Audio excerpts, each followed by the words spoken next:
आगे से। क्या है ये?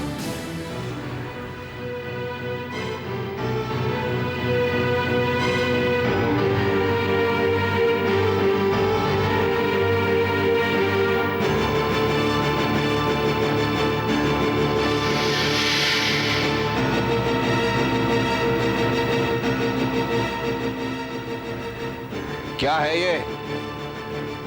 क्या मैंने ये जिम्मेदारी तुम्हें इसलिए सौंपी थी ताकि तुम मेरे साथ इतना बड़ा धोखा कर सको? जिस दिन से हमने तुम्हें अपना बिजनेस संभालने का मौका दिया, उस दिन से लेकर आज तक क्या हमने कभी तुम्हारे कामकाज में दखलंदाजी करने की कोशिश की? जवाब दो, की? तो फिर तुमसे हमारा ये छोटा सा काम नहीं हो सका? बाबूजी, ये तो इलाहाबाद वाली जमीन का नोटिस है। क्या? इलाहाबाद वाली जमीन का नोटिस? और इस नोटिस में लिखा है कि हमने उनके किसी भी नोटिस का आज तक कोई जवाब नहीं दिया, और यह भी कि वहां पर हमारा कोई वकील ये केस हमारी तरफ से नहीं लड़ रहा। मैं तो डर ही गया था बाबूजी कि पता नहीं क्या हो गया। ये इस तरह के नोटिस तो कई बार आते रहते हैं, मगर इन छोटे मोटे कामों के लिए वक्त कहां होता है?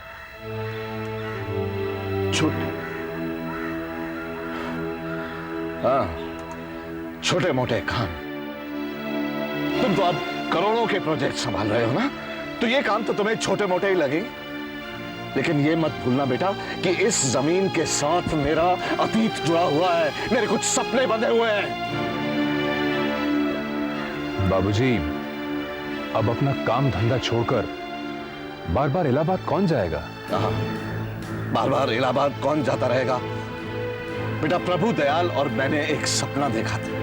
हमारा सपना था कि इस जमीन पर हम गरीबों के लिए एक हॉस्पिटल बनाएंगे। लेकिन तुम इसकी कीमत क्या जानो? बाबूजी,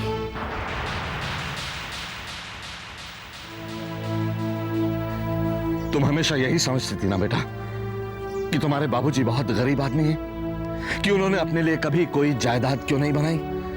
तुम गलत समझती थी, क्योंकि प्रभु दयाल के पास जमीन का एक बहुत बड़ा टुकड़ा था इलाहाबाद में। लेकिन बाबा ने हमें इस बारे में कभी कुछ नहीं बताया। वो इसलिए बेटा क्योंकि प्रभु दयाल बहुत ही खुददार आदमी था।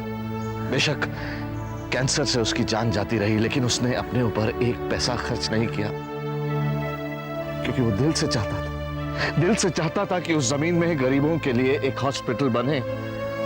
और उस जमीन पर आज कब्जा किया है आपके चचेरे भाई ने, तो फिर आप क्या करेंगे? उसके खिलाफ केस करेंगे? भाई नहीं है दुर्गा शंकर, हमारा दुश्मन है। उसने कभी मेरा या मेरे परिवार का भला नहीं चाहा। पीठ पर वार करने की आदत है उसकी। बाबूजी, छोड़िए ना, आप क्यों जमीन पर आस जमाए बैठे हैं? राकेश ठीक ही तो कह रहा है। और कौन जाएगा बार बार इलाहाबाद केस की सुनवाई में? हाँ, अब वाकई कौन एनीवे, अब से आप लोगों को इसके बारे में फिक्र करने की कोई जरूरत नहीं है, क्योंकि मैं भवानी शंकर अभी जिंदा हूं, और अब से इस केस को मैं ही फॉलो करूंगा।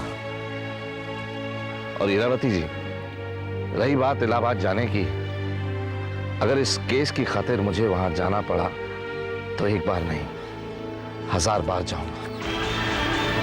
और तुम तो बेटा साइन कराओ चेक्स अपनी मां से।